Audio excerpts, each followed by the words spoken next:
Welcome back to the Back in the Gap podcast where we talk about life back in the Gap and how those stories can educate our future. I'm your host, Joey, joined by Travis and Luke. Joined sometimes by Travis and Luke. What a guy. Always. Today, I'm your host. Today we're talking about evolving relationships. How there are people in your life that your relationship with them evolves.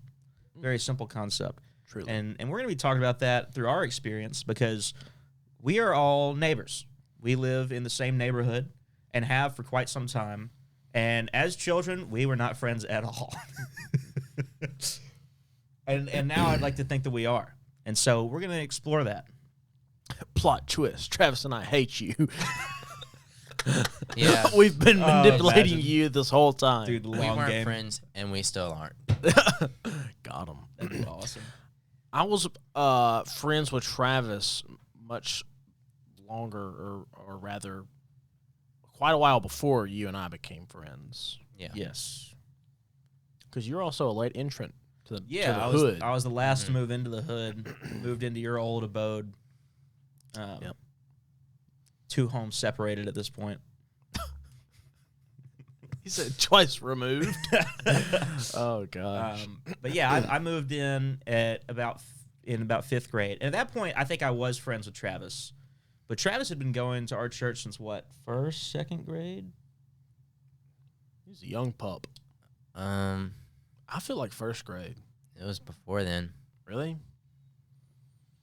I think the first time I ever showed up, it was kindergarten. Okay. Mm. So you're dealing with Yeah, it was kindergarten because. Yeah, it was kindergarten because I think it was not long after my mom had stopped teaching at insert school name here. private school with a certain.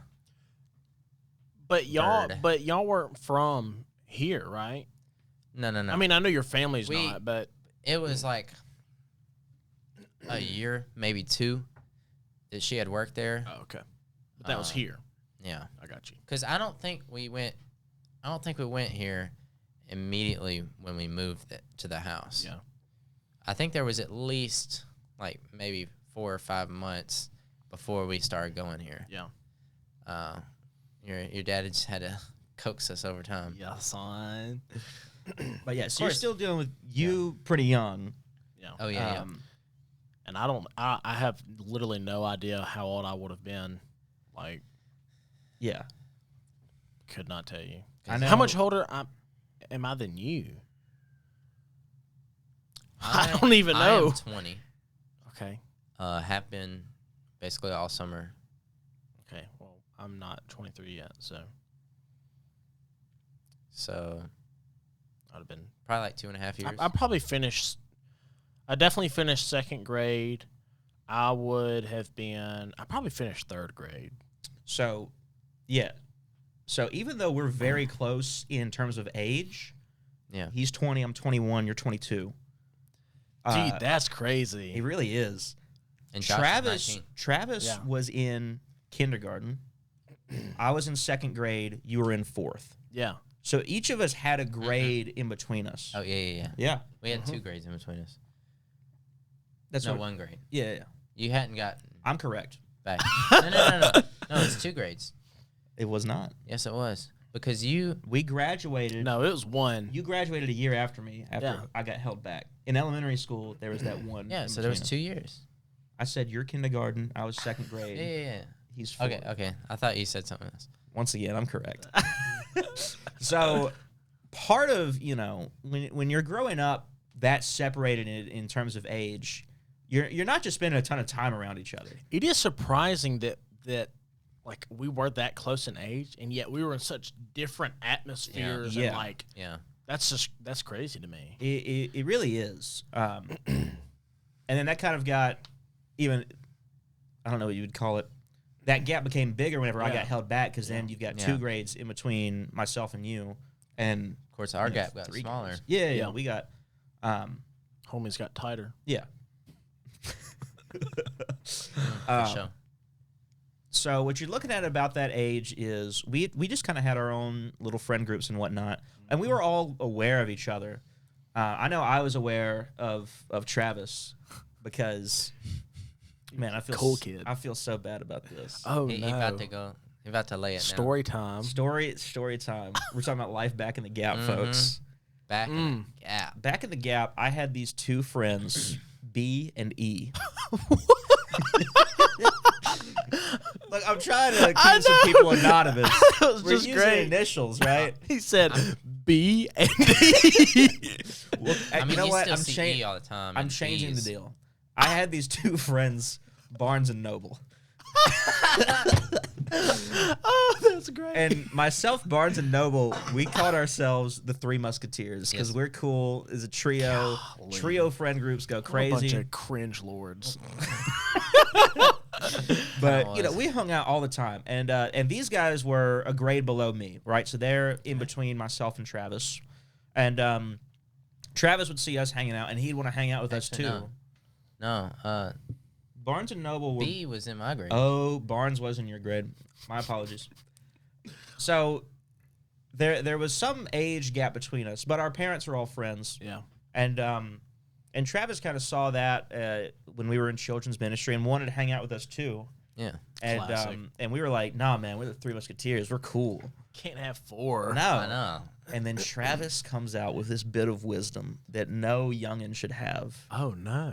He had read the book. The book, The Three Musketeers. There's a fourth one at the end. What? It's Yep. the whole point of the book. Or I don't know if it's the whole point of the book. I haven't read it. Well, I've never no, read the book. I've seen the show. I Like- mean the movie or whatever. Yeah. At least a third of the way into the book, this other younger one teenager shows up, Mm-hmm. and they're getting a little older now. They've been doing this for a while, and so as the book goes on, they're like training him up, teaching him, because he won't. It's similarly to how it was in real life. We He wouldn't wouldn't let him hang out with us. he wouldn't leave them alone, and eventually they just kind of It just worked out. Wow. and And, that's how. And, that little bit of wisdom, that did not change our minds at all at the time. Yeah. Yeah. But it's great to look back on, to see that Travis was wiser than us. And Yeah, and of course, and Joey we were being punks. swore up and down. No, there's not. There's not There's three if there was four that is Musketeers, don't the say most it. classic Joey thing I've ever heard. Pure denial. Dude, absolutely. It's like, And it wasn't until 2 years later that Joey's like, Oh, yeah. Because I had to read it Hey. from school or whatever. said there actually was. and I think it was like, had you moved in at that point? I want to say we started being friendly with one another before I had moved in. It wasn't until you moved I in. feel like y'all were. Yeah. It wasn't because- until you moved in that you were like, hey, Joey, or you were like, hey, Travis. So I read the book. Turns out you were right. Oh, yeah. No, we would have been friends, but I would not have admitted I was wrong for another good while. Yeah. Yeah. There's another story. If we ever get Noble on the podcast, like the way that we met purely had to do with an argument that I was 1,000% wrong on, Oh. and for years lied about it. So you knew you were wrong, In the moment, I did not know I right? was But wrong. later you realized. I then discover I'm wrong the next day, and I still just don't budge on it. God, I don't budge. this on guy. it was pretty unbelievable. bad. That was third grade Joey. I'd like to think that I'm a little bit more mature. So is Joey it? had a So is it? being right complex. Used to the past tense? Really? Maybe still a little bit. Is it time for story time with Uncle Luke? Oh, I'm excited. Okay. I love this story. I don't know that this was whenever I met Travis, but I definitely met his older brother. Okay. Okay, yeah. At the time, we had 2 dogs, and they were both small dogs, about, yay big. Okay. And they had an older dog that was, yay Yeah. big. Kind of lean, but yeah. That Yeah. I mean, obviously a much larger dog. Yeah. And the 2 names of our dogs was Chuck Norris and Fuzzy. Quite the dichotomy. Yeah, I know. Fuzzy was this nasty little. He just had that, that really curly hair. He was gray and kind of black, and just nasty. Yeah. Chuck Norris was a pretty dog. Like, Yeah. you look at that, and even though he was mixed, you didn't really know what he was, but Yeah. he was much more appealing. He looked, honestly, a lot like a Doberman in the sense that, in terms of coloration, Yeah. he had that dark black and then that kind of milky brown on his face. Yeah, but he was smaller though. Yeah. So they had their dog, what did Lucky? Yeah. Okay. Lucky was like tied up outside of the garage. Mm-hmm. At the time, I'm living in your house, which is, Right there. yeah, Yeah. a stone's throw away, if you will. And At Lucky's, this point, I don't know if you've seen our driveway's been paved together. yes, I It's- mean, it's y'all are just literally unified. there. Yeah. Next homeowners are gonna Starting be up- like, "What are we gonna do?" Starting up the compound. So, anyways, Chuck Norris has busted out of the pen. Mm. And my man he's on a hunt. So all of a sudden we hear all this squabbling, and we come out there, and Chuck Norris is putting the whoop chow up on Lucky, and Lucky is like 2 to 3 of Chuck Oh, Norris. I've never met such a fierce dog. This dog would get out of the pen, and he would prowl the streets looking for anyone to dominate. Every time he would get out, and you'd have to go find him. You hear some other neighbor dog yelping down the road. There's Chuck Norris beating on the neighbor. Like, you have to go pull him off. He's snarling, trying to get at him. And I'm like, dude, like, That's you're so bad. already the alpha, man. Yeah. Chill. And it was so appropriate that he was named Chuck Norris. It was Yeah. just the best. That's awesome. So then Travis's older brother comes out, pulls his dog, we pull ours, and it was just a joyous reunion from there on. I mean, Yeah. from there, we met Travis a little later on, I feel like, and Travis's older brother was, I guess he's older than me and my brother. Yeah, he's about 30. He's younger than your oldest. Yeah.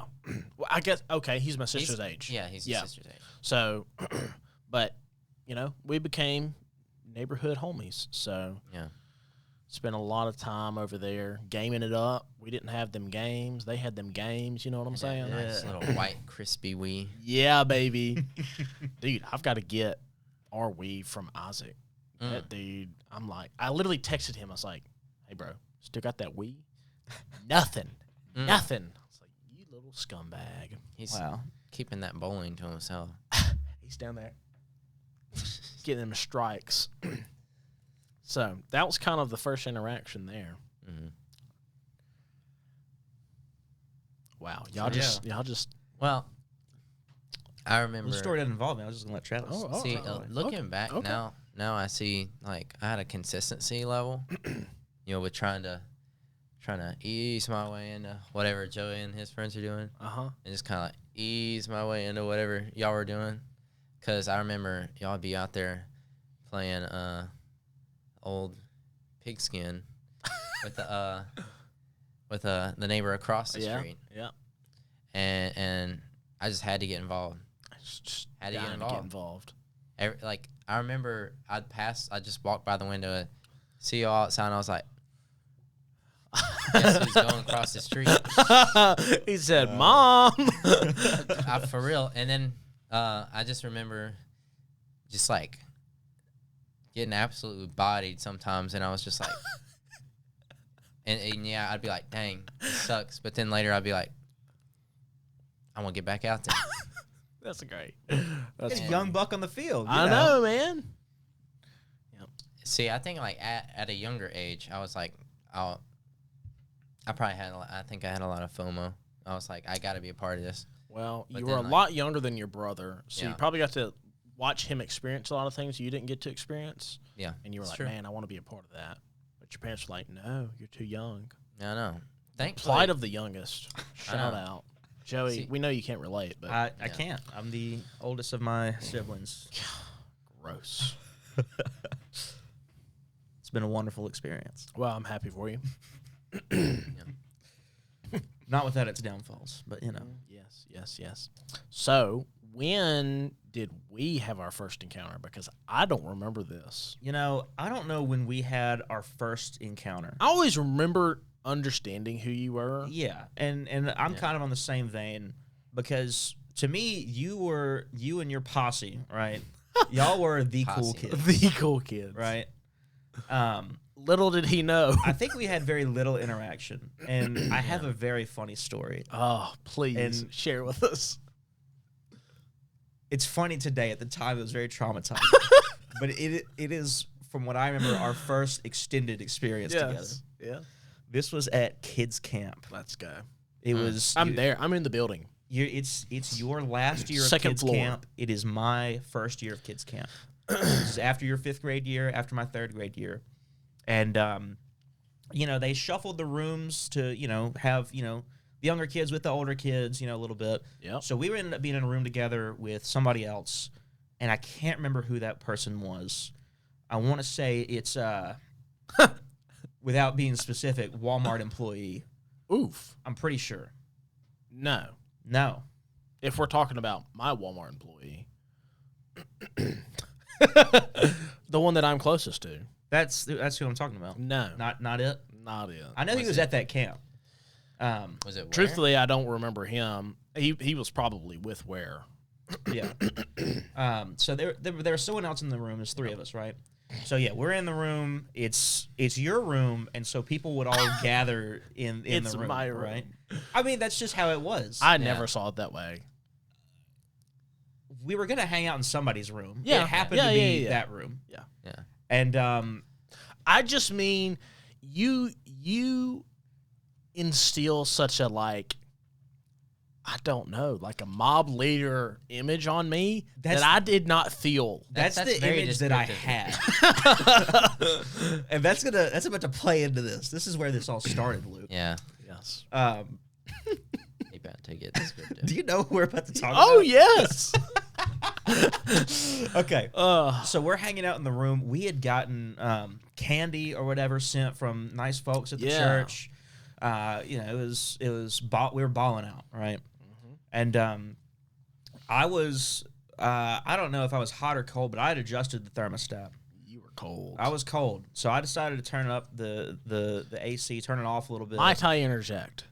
I had given instruction, please don't touch the thermostat. And lo and behold, I walk in my room and it is broiling hot. Okay, that is an accusation and a half. But yeah, I had adjusted the thermostat because it was not to my comfort level, and you did not know who had done it. You just said, "Whoever messes with the thermostat, I'm going to beat you up." Which I don't remember saying that, but very, very fair. I remember that very distinctly. So he was sitting there shaking in his boots. I was quite literally quivering. I'm petrified because you have threatened your friends that you were going to beat them up for messing with your AC, right? Not knowing so it was hot. me. And I don't know how many times you threatened it. In my mind, it's a lot, but it was probably just a one-off joke. And I get to the point of tears. And I have to come up to you and admit that it was me. I still remember. It was me. I did it. And I said I was so cold. I was. And we were able to have a heart to heart, and you apologized because you did not mean to inflict that sort of No. emotional turmoil on me. It was striking him deep. It really was. I had sinned against God and against man. Oh, man. Oh my gosh. It's great. So yeah, See, that's that my was- first memory of us interacting and to an extended period of time was at kids Nice. camp. Yeah, you probably just used to the warmer temperatures because Oh, y'all kept it yeah, a little warmer yeah. in your house. No, at my house growing up, my dad kept it like 74 all the time. Concerned about during that the winters- electric bill is what he was. During the winter, 68 heat. During the summer, 74 cool. Well, and see, like my family would too, but it was purely just to save money. So Yeah. what I understood is I'm at kids camp. I'm not on the hook for the electric bill. And see, I think like I don't know if I understood at the time that it was to save money, but I was like used to it and comfortable to that Yeah, because that is yeah. what it had been my whole life. Yeah. I didn't particularly care to freeze to death at kids camp. Luke said, I'm going to be walking in sweaty, so I might as well Okay, crank it. let's talk about this. We're gonna jump off on something real quick. I hate being sweaty and cold. Oh my It gosh. is awful.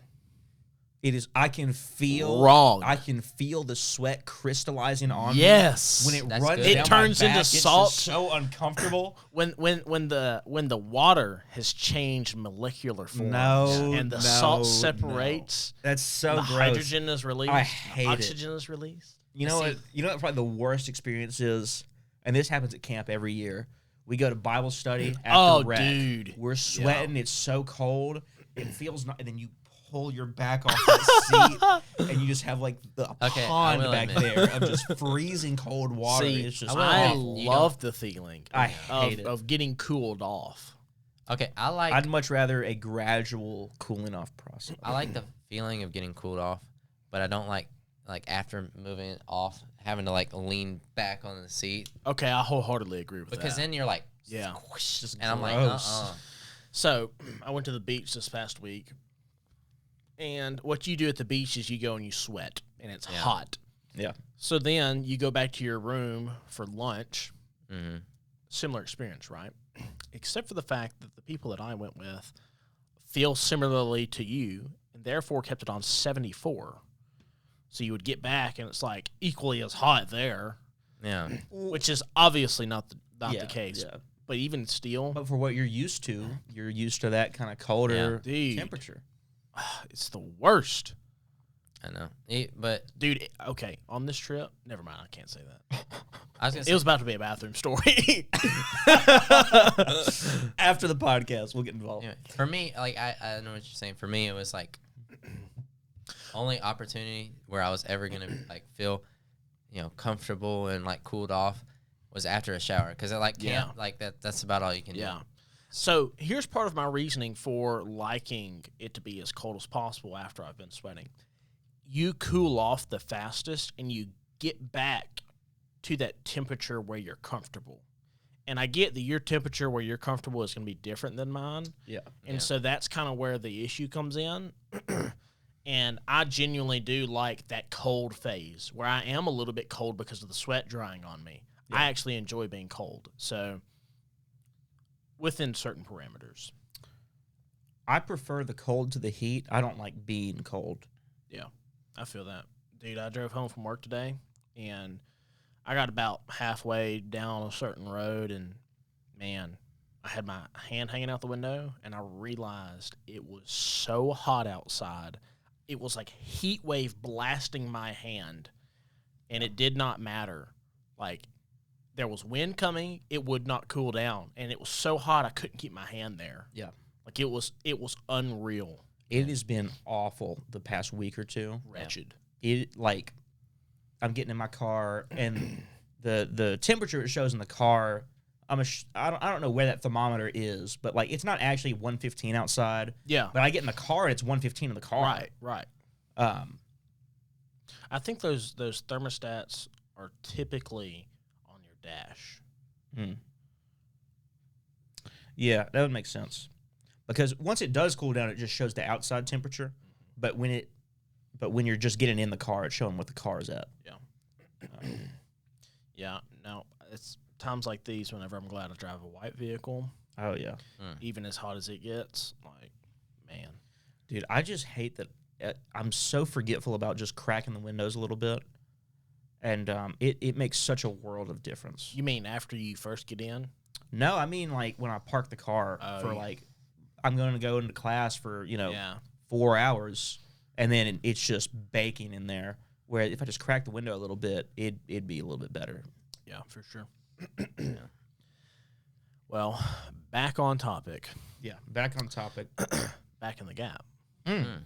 So, obviously, Joey and I had a semi-rough start Yeah. to the relationship. Not exactly what you would want, Not but intentionally. there's reconciliation, right? There is. Yeah. What a wonderful story of two coming together That's right. and putting aside our differences and preferences of hot versus cold and understanding it's okay that Joey's a little different, Yeah. as weird as he is.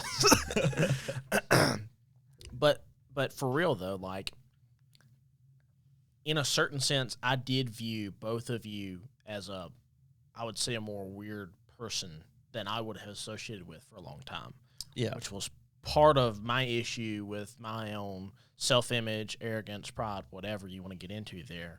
And so it's like, I'm not going to hang out with those freaking nerds, like a bunch of weirdos, which was obviously not cool.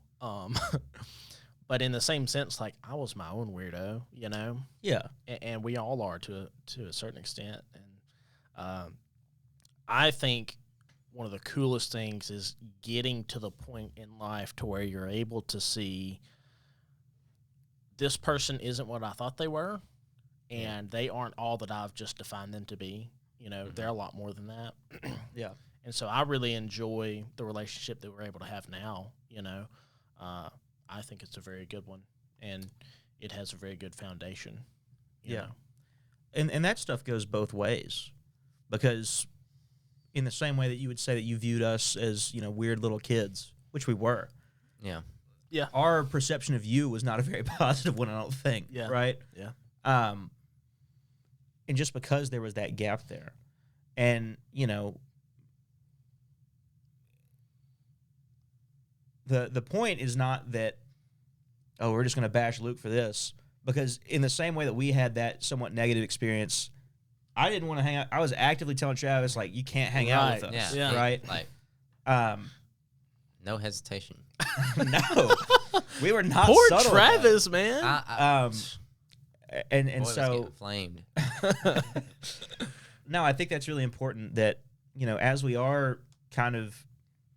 gotten older, you know, stages of life become longer, and we exist kind of more in in a the same similar stage. spot. Yeah. Right.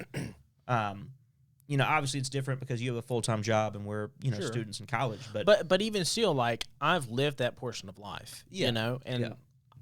I've related in a lot of ways, obviously, to our different paths, but there is something I think really cool that we get to experience whenever you're around people that are just out of the stage of life that you're in. Yes. You get such a good look into what the future can hold, but also you get such good insight into what should I be doing right now that I can change some of the things. What are some of the mistakes that these people have made that they can help me not make, you know? Yeah. I think that's some of the best advice that I could give a young person is like, find you someone that's just out of the stage that you're in and ask them, like, what can I do? Yeah. It's something that we touched on in our episode on fellowship. Yeah. And I'd like to do multiple episodes on discipleship. But having that relationship with people, like, you know, for us, that'd be you and Ware, who y'all are just a couple of years ahead, and you've lived, you know, a lot of the things that we're going through, and we're able to look, you know, to those things. Right. And then y'all have a people who are just a couple years ahead of you that y'all are able to look toward. Yep. And, you know, we hope to continue that with those younger than us. Of course. It's a thing that I think has been lost to time in a lot of ways, those sorts of relationships. Definitely in the world. Yes. And I think the church as a whole has neglected it. You know, you're seeing a lot of issues coming from the church because people haven't been properly discipled. Yeah. I mean, you have big brother, big sister programs for, like, troubled kids. Like, that's just for the kids that need it. Yeah, right. It's like, Yeah. no. We all need that. Yeah. And usually those are more like of a substantial age gap. Usually. Yeah. Yep. And, you know, and I'm not trying to, you know, be ungrateful for the advice of people, you know, that are maybe more separated from us, but, like, it is a much different relationship to be getting advice from someone 2 years older than you than 20 or 30 years older from you. Yeah. That advice is also extremely important and extremely helpful. But I think that some people like to view that that's the only advice that really matters is from someone who is wise and has lived this full life. Yeah. And I think that having those who are closer to you, who are almost peers, that advice can be so much more impactful because you've seen how it affects them in the short term. And I also think that there's some times where it's not necessarily true in the sense of biblically speaking. But there's a lot of times that advice can get outdated. Yeah. Right? Yeah. Like, our culture changes so much and so fast that whenever you begin to look at a certain time period, like, things are very, very, very different now Yeah. for a young man versus 20 years ago. Yeah. very different. So I've had a lot of men that are older than me basically give me a pat on the back and say, "Man, I really hate it for you. I don't envy your position." And I'm like, "Well, that was encouraging. Wow, I feel so great now." Yeah. Yeah. And that's obviously not what I needed, you know. And so there's definitely times whenever I think that, someone tries to give advice and it just doesn't work. Like Yeah. it's just not relevant to where I may be in life. Yeah. And that's part of why I believe it's so valuable to have people that are closer in age, but that are still older and have experienced some more life than you, have been through whatever it is. But they're still a lot closer because they're going to understand a lot better what it is to be where exactly you are right now. Yeah. And I think that the problem is that some people are going to interpret this as, oh, well, we're just telling everybody to not listen to their parents and just go and that's not what we're saying. Right. No. Because that is a common sentiment we find in culture. Oh, well, my parents don't know anything about this. They, did such and such decades ago. Yeah. And that's not what we're trying to say. But as important as that advice is, having these, like you were saying, where we can see the effects of this because things are changing. Yeah. I think that it's hard to deny the world looks extremely different right now than when we were, born. Right. Yeah.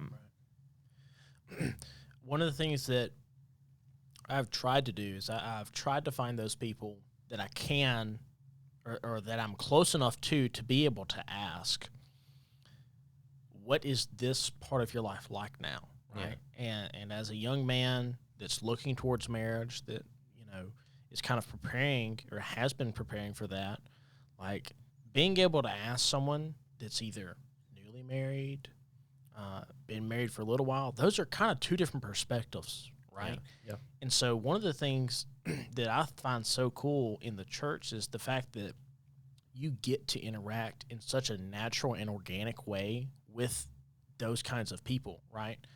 Like, typically, if you're not working with someone like in a career that's that much older than you, you're probably not really going to interact with them.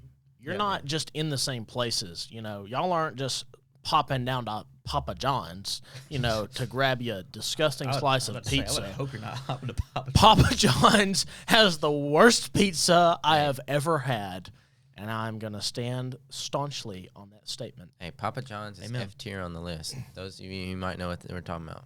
True. New pizza places open up. I'm dying to try a slice, man. I don't know if y'all have seen it. We'll get into it later. But but you get such good, and this is the thing. Even if you're not a Christian, and even if you don't believe, like, you get such good perspective from talking to someone that's older than you, that's lived more life. Like, I can't imagine trying to live life by myself and not have, like, I hate to say it this way, but like the resources that I have in a way, like that the church provides me, like just the relationships alone. Like, man, that's so cool because I get to hear people talk about what God has delivered them from, what they've been brought through, what, hardships they've experienced in life. And I'm thinking, man, I don't want to go through that, but if I do, you're the guy, like I need to go talk to you because you're going to get it. And to me, that's so encouraging because I don't have to be afraid of going through that because, one, I know, like, God helped them through it. Why isn't he going to help me through? He's always been faithful. So why not, And plus, I've got them in my team. Like, they've been through it. That's someone that I can ping off of that can be very encouraging and have a very profound effect on me. Yeah. So. Yeah. And y'all were both talking about like the older and the younger kind of like age gaps there and taking that advice. And I think this is like a both and situation. Not so much this one's better, this one's better. It's both I and. agree with that. If you only had the years, like a smaller age gap of a couple of years, all you would get is just, the specifics. Like, this thing helps, this thing helps, this thing helps. But you wouldn't really be getting that long-term general scope Yeah. of advice that's going to help you in the long run. And the same way flip-flop. You wouldn't be getting the specifics if you only ever sought the advice of much olders. Right. And it's important to have both and in the general and specific scope, kind of like what to look forward to later and plan for later and what to worry about right now. Without both and, you're You've either only got going to... part of it. Yeah. Yeah, and that's part of why, I believe that we should be very thankful individuals, but, man, especially as Christians, like, especially in the church that we're in, like, we should be so thankful for a church that teaches the way that we teach and for a church that loves the way that we love. And with that, like, having the perspectives of older people and their desire to pour into young people, like, even that alone is, like, there's some churches, their old people are so cranky and bitter and mad. I'm like, man, come on. And my dad talks about it all the time. Like, don't be that. And it's so true. Like, you have a choice of what you're going to be when you get older. But you have to think about now when you're young and sane. So, Hey, this is the day the Lord has made. praise God. I will rejoice and be glad in it. But yeah, so I think we've stepped into a little bit of discipleship, and the benefits from that. I think also what you see with these relationships, not only among ourselves, but we've talked about getting these advice from older people. This isn't just like some old dude stops you after church and they just give you this sage advice that just lined up with exactly what you needed. Those are relationships that we've also been building across time, right? Through our church's men's ministry, which, we're so blessed to have. I remember showing up to my first couple of things fresh out of high school. Like, I'm the youngest guy here. And dude comes up to me and he's like, "Hey, I'm not so-and-so's dad anymore. I'm just first name." And I was like, that was super impactful to me. Yeah. Because, what our relationship looked like was completely flipped around. Right. Mm-hmm. This was In a someone that moment. was in a position of authority that, okay, well, I'm going to be respectful and say, "Yes, sir." And he's like, "We're just homies now." Yeah. And, and not everyone's like that. And I don't think that should be the case for everybody. Yeah. But, this advice we're able to get from these older people feels so much more genuine because they are genuinely interested in what, our life is going to look like. They want to see us succeed. They want to see us grow in our relationship with God. And it's not just these small, minuscule bits of information that they're just like, well, you should do this. Yeah. Yeah. Dude, one of the is so weird. Like, whenever I've talked with non-believers about some of my relationships that I have with older men, like, partially they're kind of dumbfounded. They're like, because a lot of, the men that I find myself closest to are significantly older, Whenever you aged up and then Travis aged up, I was like, man, finally. Like, dude, I've been out here solo, even though I've got all these men around me that love me and actually care about me. There is definitely something that's missing in the sense that you've got to have people that are close enough in age and in life. Yeah. Like, you just have to.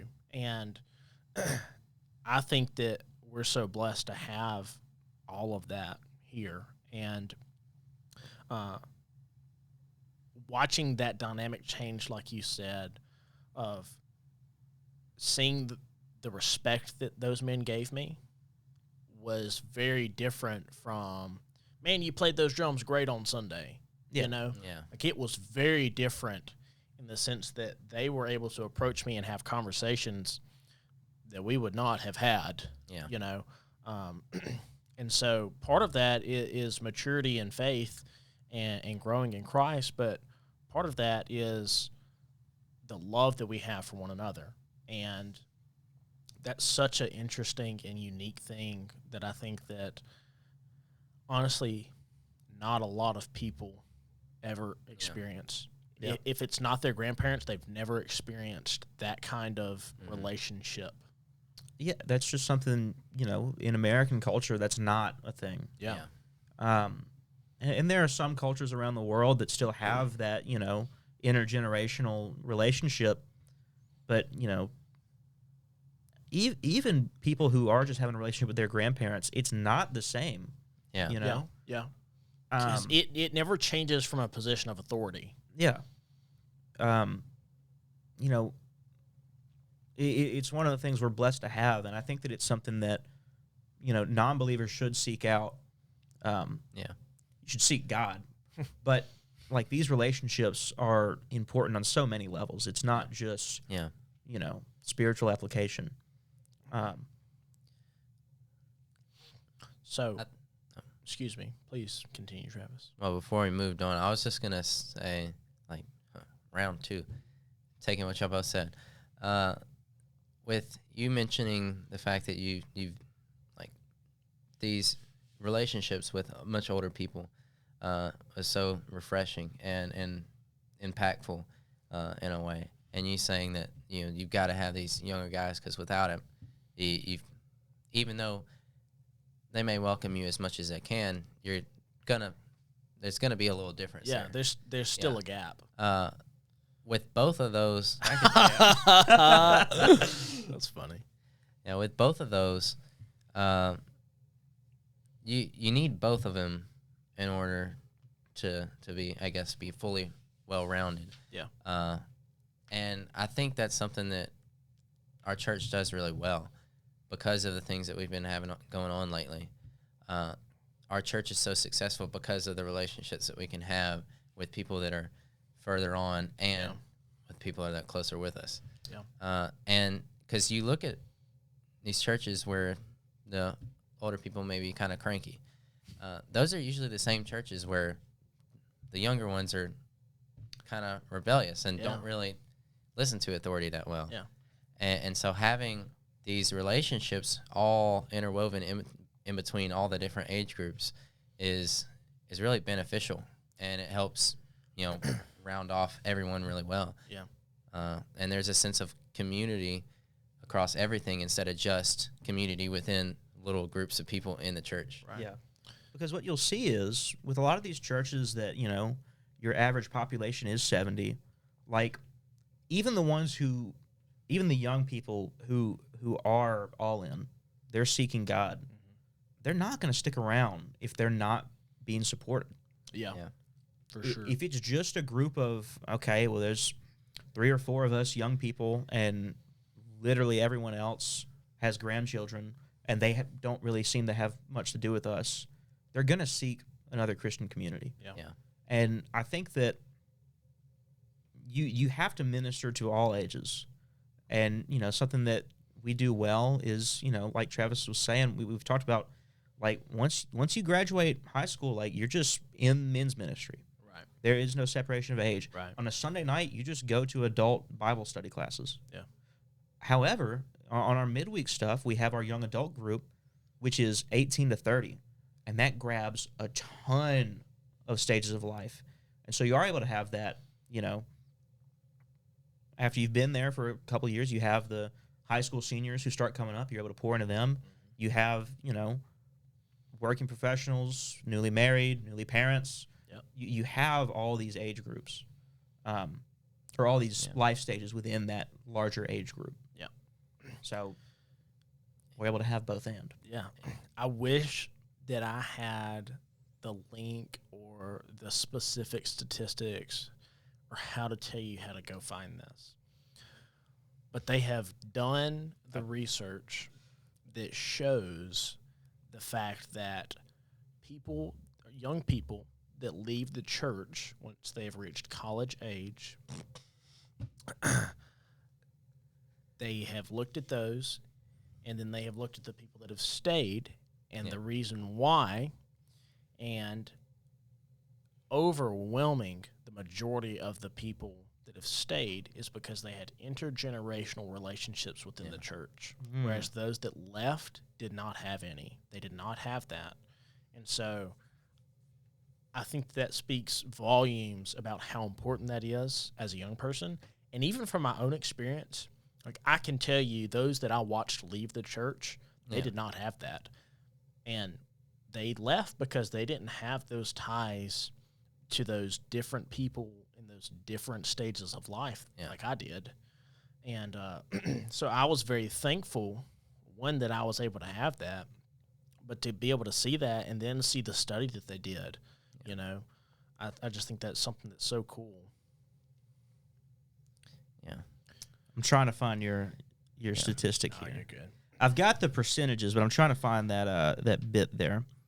But yeah, it was something we brought up on another episode that 70% of high school graduates who were attending church regularly don't continue to through college. That's a dramatic drop. I mean, it really is. Over 2/3. That's wild, man. But It's like saying you have 10 friends and 7 of them don't show up again. It's Dude, just my you man and- just put it in perspective for me. You got 2 buds, and that's well, it. we We didn't have 10. I mean, we talked about this regularly in youth, and we're not that statistic. Shocker. You are. We are. Yeah, I'll tell you. It was about Luckily, half. we're on the other side of that. Yeah, thankfully for you. But even still, it was like half. Yeah. It's a really sad statistic. But yeah, having those intergenerational relationships is extremely important. And so I think kind of as we wrap up, we kind of started out the episode with some funny stories about how we met, how we became friends, and really the takeaway is don't write people off because of maybe a bad negative experience you had with them, right? Or a quick judgment. Yeah, don't let these assumptions consume you and your view of someone else.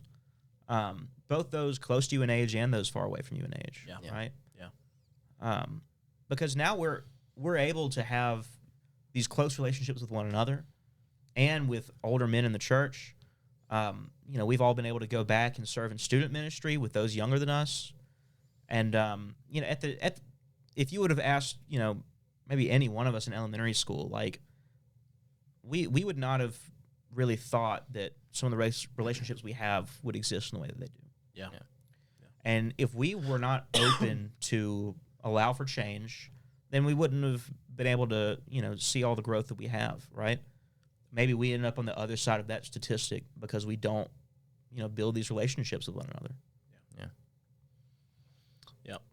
I would say that, man, like on an encouraging note, like stay as close to the people that encourage you and build you up as you can. Yeah. Like I can say for myself, some of my weakest parts of my spiritual walk is just consistency in the word, consistency in prayer. Like I feel like a horrible Christian all the time because I'm like, man, I can't get this stuff down. Yeah. But I'll tell you what has kept me grounded is being in a body of believers and having regular fellowship with them. Yeah. Because it's so encouraging to me to hear from someone else, like they're enthused, they're excited about what God's doing. And I'm over here sad sack because I can't read my Bible every day, and I'm beating on myself because I'm not, living up to the expectation that I've set for myself and doing the things that I should be doing. But then I get that and I'm like, man, I'm refreshed. I'm ready to go back at it again. And then I go out there and I find myself in the same situation. Yeah. And then I go back and it's the same thing. And so staying grounded in that, even if I'm not doing the best in those other areas of being disciplined, I'm so thankful that I have the body of believers that I have to be able to go back to and to be encouraged and lifted back up. Yeah. I'd say my final piece is making sure that, like I said earlier, you have these younger groups, you have these older groups, and both are important, and making sure that you're maintaining relationships and maybe not every single age group. You don't have to pull out a checklist and just start, okay, I got this age group, but making sure you have a nice spread out age group that you're interacting with, and you're hearing what they have to say. You know, maybe asking them about an issue that you've been dealing with, and for those who may be in youth right now, just because you may not be, you know, free range, all these classes out, and you're part of men's ministry now, you still have adult leaders who are there who, I mean, yeah, they're supposed to be an authority figure, but they can also be your friend in many ways. Yeah. Many of them are there to during events, you know, to have fun with you, and just as much, you know, be a spiritual leader, but also just someone that you can talk to. And also during VBS, you know, that's another opportunity where you get to interact with a lot of adults, because like 1/3 to 50% of the people that help out with VBS, and at least at our church, are youth. And so you have a nice mix of adult and youth who get to interact and you get to build those relationships. And so just even if you're in youth, you still have opportunities. Yes. And no matter where you are, you have opportunities. And by all means, take those opportunities to get to know some of those people and hear what they have to say and build those relationships. All right. This has been the Back in the Gap podcast. Thank you so much for listening, and we will see you next week.